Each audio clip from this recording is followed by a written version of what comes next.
come out tomorrow. Bet your bottom dollar that tomorrow there'll be sun. Lizzie Prostick was an amazing young woman who believed in the promise of tomorrow. And though her tomorrows were cut short, we can celebrate and sustain her optimism.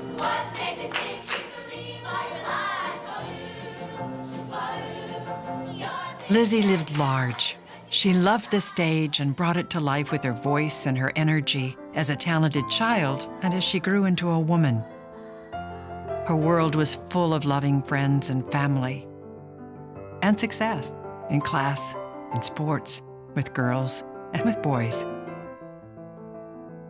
Sophomore year of college, Lizzie met Michael Lundblad, a liberal and an English major. He got a preview of her leanings when he saw her quizzing a friend about senators. But she learned to love camping. He learned about couture. And political opposites, Michael and Lizzie spent 10 years together, marrying their minds and their passions.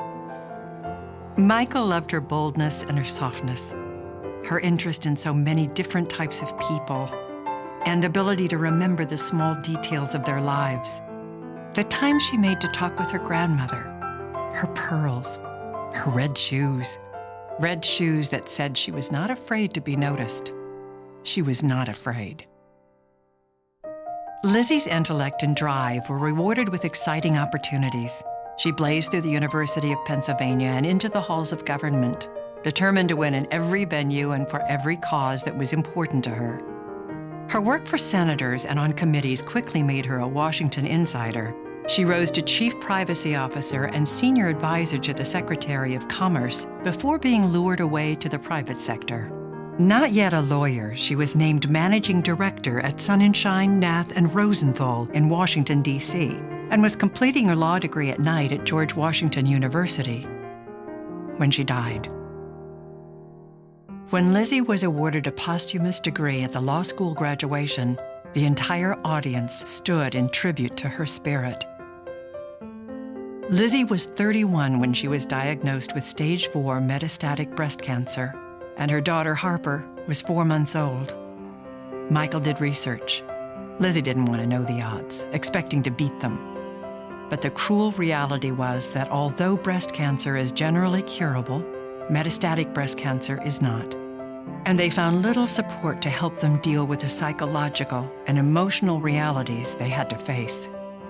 In her last months, Lizzie and her family began to envision an online support network that would show patients with metastatic disease that regardless of how long they have to live, they have the ability to control how they live.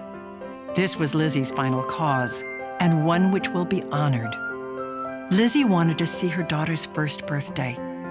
She didn't make it, but she lives on in the people who loved her, and through grants such as this one being made in her name. And in truth, none of us knows how long we'll live, so we all should listen to Lizzie and make the most of every tomorrow. Live large, live strong, and wear red shoes.